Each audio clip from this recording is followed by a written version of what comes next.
आज हम विश्व राजनीति देखने जा रहे हैं और विश्व राजनीति के अंतर्गत आज हम आधुनिक विश्व राजनीति को देखने का प्रयास करेंगे। आधुनिक विश्व राजनीति में कुस्तुनतुनिया का पतन, सामंतवाद का पतन, यूरोपीय राजतंत्र का उद्भव, वाणिज्यवाद का उदय, राष्ट्रीय राज का उदय, 30 वर्षीय युद्ध और वेस्टफैलिया की संधि तथा ब्रिटेन में आधुनिकता को देखने का प्रयास करेंगे। इससे पहले हम आरंभिक विश्व राजनीति, प्राचीन विश्व राजनीति और मध्यकालीन विश्व राजनीति को देख चुके हैं। आपको इन विषयों के पढ़ना यदि हो, जानना हो तो आप हमारे पिछले लेक्चर्स को देखने का प्रयास करेंगे। तो हम शुरू करते हैं आधुनिक विश्व राजनीति से। आधुनिक विश्व राजनीति में पहला चैप्टर आता है कुस्तुनतुनिया का पतन। तो कुस्तुनतुनिया का पतन क्या था? कुस्तुनतुनिया के पतन के कारण क्या प्रभाव हुआ? तो मार्ग अवरुद्ध हो गए, नए मार्गों की खोज हुई। इसी क्रम में अमेरिका की खोज हुई और भारत के लिए नए मार्ग की खोज संभव हुई। इस कारण क्या हुआ? यूरोपीय व्यापार का विस्तार हुआ, व्यावसायिक क्रांति घटी और नए व्यापारी वर्ग या अथवा मध्य वर्ग का उदय हुआ। तो हम देखते हैं कि कुस्तुनतुनिया का पतन एक विध्वंसकारी घटना थी, लेकिन इस विध्वंसकारी घटना ने यूरोप के इतिहास में एक महत्वपूर्ण मोड़ स्थापित किया। हम देखते हैं कि जब जैसे हम देख सकते हैं कि ये यूरोप था, यूरोप, एशिया, है ना? पश्चिम एशिया और एशिया।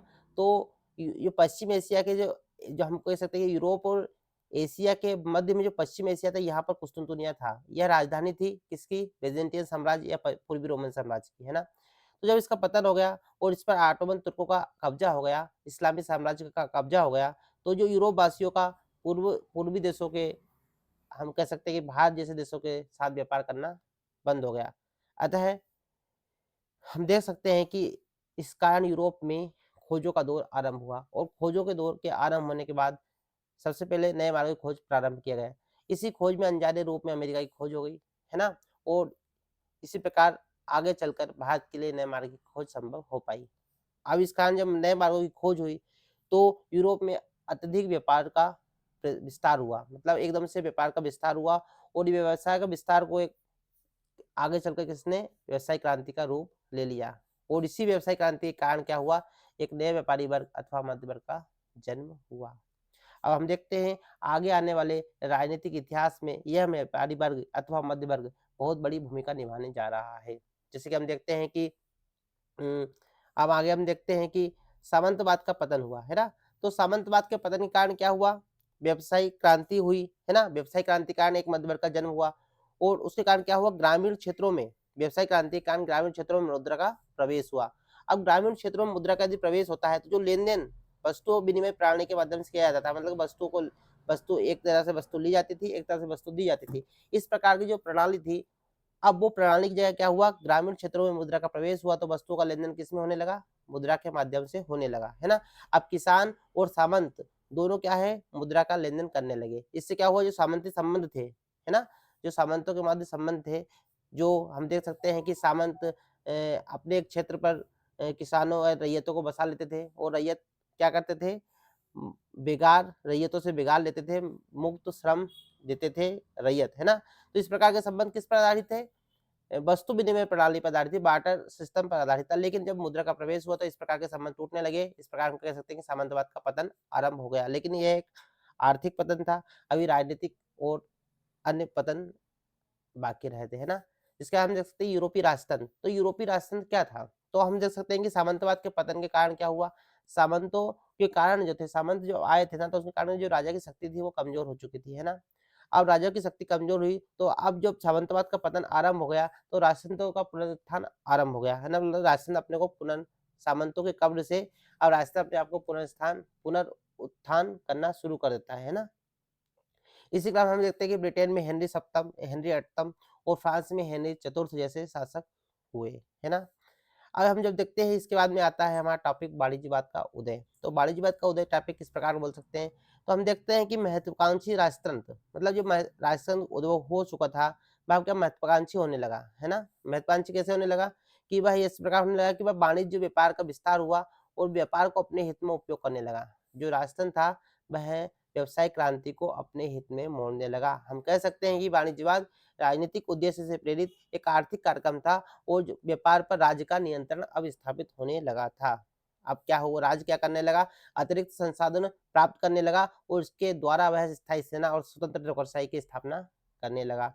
जब स्थायी सेना और स्वतंत्र नौकरशाही की स्थापना हुई तो वाणिज्यवाद नीति का हम किस कह सकते हैं, वाणिज्य नीति किन किन सिद्धांतों पर आधारित थी। हम देख सकते हैं कि बूलियनवाद, उपनिवेशवाद, व्यापार संतुलन, इन सभी नीतियों से मिलकर वाणिज्यवाद नामक नीति का उदय हुआ। और वाणिज्यवाद एक राजनीतिक उद्देश्य से प्रेरित आर्थिक कार्यक्रम था और वाणिज्यवाद के राजतंत्र ने व्यवसायिक क्रांति को अपने हित को मोड़ लिया और यही हित उनके अपने हित मतलब व्यवसायिक क्रांति को अपने हित के अनुकूल उन्होंने मोल लिया और वह धन कमाने लगे और उस धन के माध्यम से उन्होंने स्थायी सेना और स्वतंत्र नौकरशाही की स्थापना करी। इस प्रकार वाणिज्यवाद राजनीतिक उद्देश्य से प्रेरित एक आर्थिक कार्यक्रम था।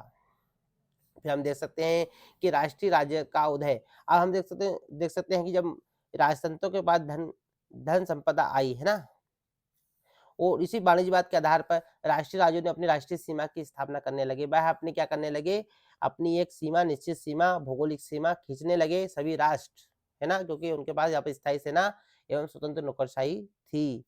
जैसे हम देख सकते हैं कि राजवंश और फिर नए-नए राजवंश स्थापित हुए। ब्रिटेन में ट्यूडर वंश स्थापित हुआ, फ्रांस में बोरो वंश स्थापित हुआ, स्पेन और ऑस्ट्रिया में हैब्सबर्ग वंश स्थापित हुआ और रूस में रोमनाव वंश का उदय हुआ। फिर देखते हैं कि इन्हीं राजवंशों में बहुत सारे महत्वाकांक्षी शासक वर्ग भी स्थापित हुए। जैसे हम देख सकते हैं कि फ्रांस में लुई 13 और लुई 14 आया और ब्रिटेन में हेनरी 7 आया और रूस में कैथरीन द्वितीय जैसे शासक इस आए। फिर हम देखते हैं कि 30 वर्षीय युद्ध। तो 30 वर्षीय युद्ध क्या था? तो हम देख सकते हैं कि पवित्र रोमन साम्राज्य एक साम्राज्य था जो जर्मन क्षेत्र में शासन करता था। फिर पवित्र रोमन साम्राज्य ने कालीनवादियों के पतन के लिए सेना भेज दी, है ना? कालीनवादी क्या थे? एक धर्म सुधार आंदोलन चल उठा था, उसमें लूथरवादी थे और कुछ काल्विनवादी थे, है ना?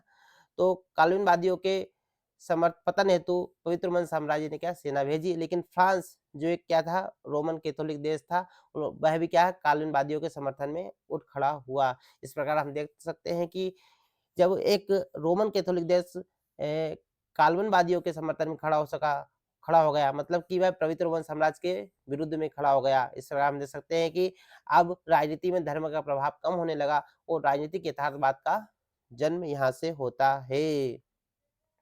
फिर हम देखते हैं इस युद्ध के बाद में वेस्टफेलिया की संधि हुई। वेस्टफेलिया की संधि क्या कहती है? वेस्टफेलिया की संधि बोलती है कि वेस्टफेलिया संधि के बाद में क्या हुआ, राष्ट्रीय राज्य की भौगोलिक सीमाओं को स्पष्ट किया गया।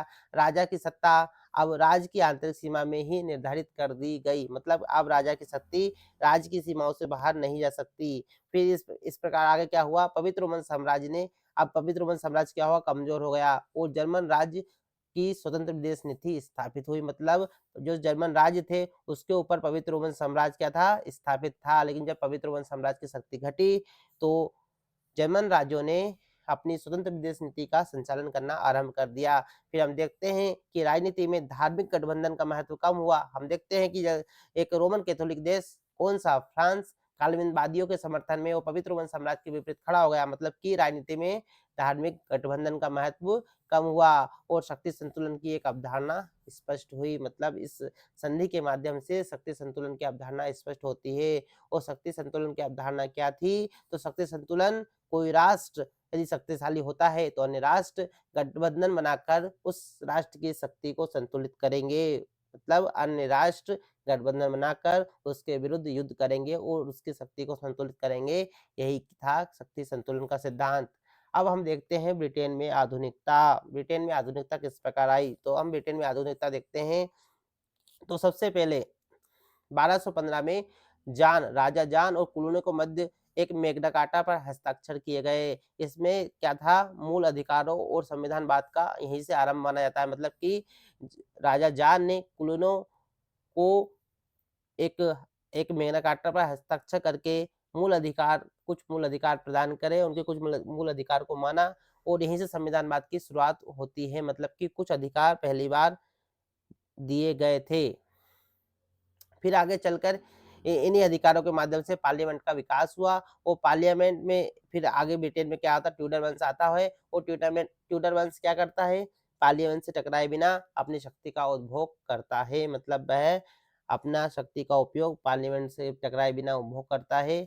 इस प्रकार यह शांति का काल माना जाता है ब्रिटेन के अंदर। उसके बाद में 1603 में स्टुअर्ट वंश आता है। वह राजतंत्र, इसके काल में क्या होता है, राजतंत्र और पार्लियामेंट की शक्तियों के बीच क्या होने लगता है, तनाव उत्पन्न होने लगता है। क्योंकि जो पार्लियामेंट, उस तनाव का 3 कारण थे। पहला कारण था धर्म, दूसरा कारण था करारोपण, तीसरा कारण था विदेश नीति। इन 3 मुद्दों पर क्या हो गया, राजतंत्र और पार्लियामेंट के बीच तनाव उत्पन्न हो गया। फिर 1650 में क्या होता है, चार्ल्स प्रथम का शासन आता है और इसके काल में क्या होता है, गृह युद्ध शुरू हो जाता है। किसके मध्य, पार्लियामेंट और राजा के मध्य गृह युद्ध शुरू होता है और राजा को क्या दिया जाता है, मृत्यु दंड दे दिया जाता है और ब्रिटेन में अब क्या हो गए, गणतंत्र की स्थापना हो गई। लेकिन हम देखते हैं कि 1660 में सिर्फ 11 वर्षों के अंदर ही गणतंत्र को समाप्त कर दिया जाता है और चार्ल्स द्वितीय को राजा स्थापित किया जाता है।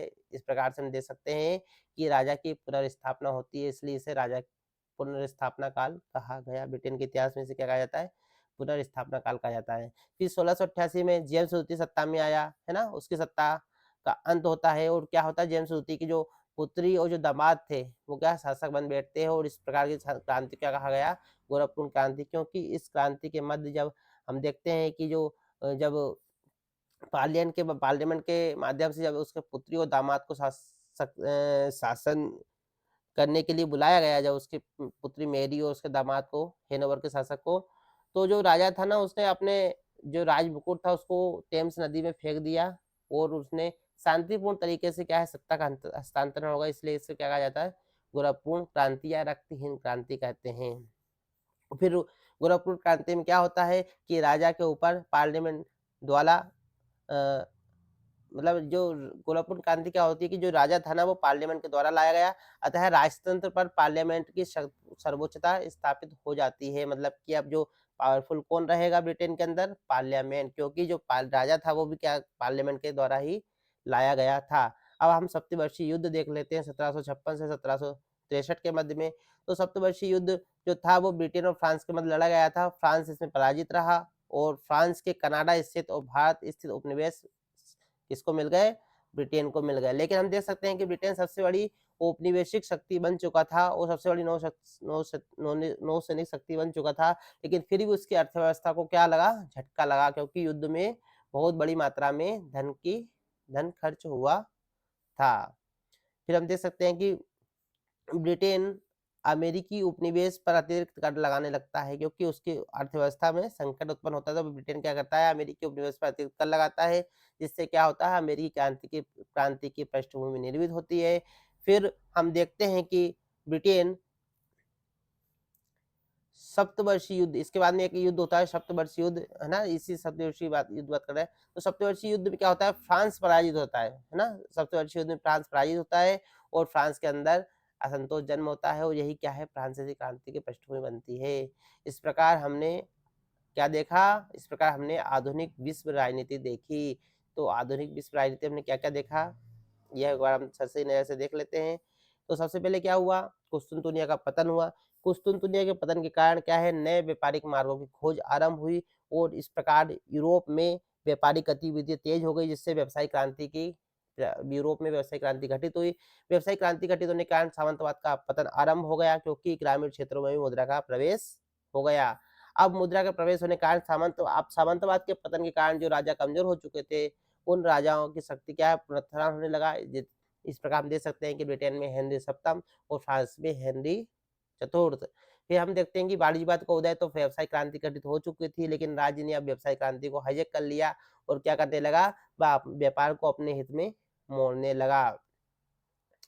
फिर इस प्रकार उसने क्या, राज्य ने स्थायी सेना और स्वतंत्र नौकरशाही की स्थापना की। फिर हम देखते हैं राष्ट्रीय राज्य का उदय, तो ये वाणिज्यवाद के माध्यम से क्या राष्ट्रीय राज्य की स्थापना हुई थी और फिर राष्ट्रीय राज्यों ने अपनी भौगोलिक सीमा स्थापित करने लगे। इस प्रकार हम देख सकते हैं कि राष्ट्रीय राज्य का उदय हुआ, फिर 30 वर्षीय युद्ध हुआ, वेस्ट फ्लैग संधि हुई, ब्रिटेन में आधुनिकता आई और 70 वर्षीय युद्ध घटित हुआ। अब अगले आने वाले अध्याय में हम क्या देखेंगे, अगले अध्याय में हम विश्व राजनीतिक प्रबोधन से स्टार्ट करते हुए फ्रांसीसी क्रांति और अमेरिकी क्रांति तक पहुंचेंगे। थैंक यू, धन्यवाद।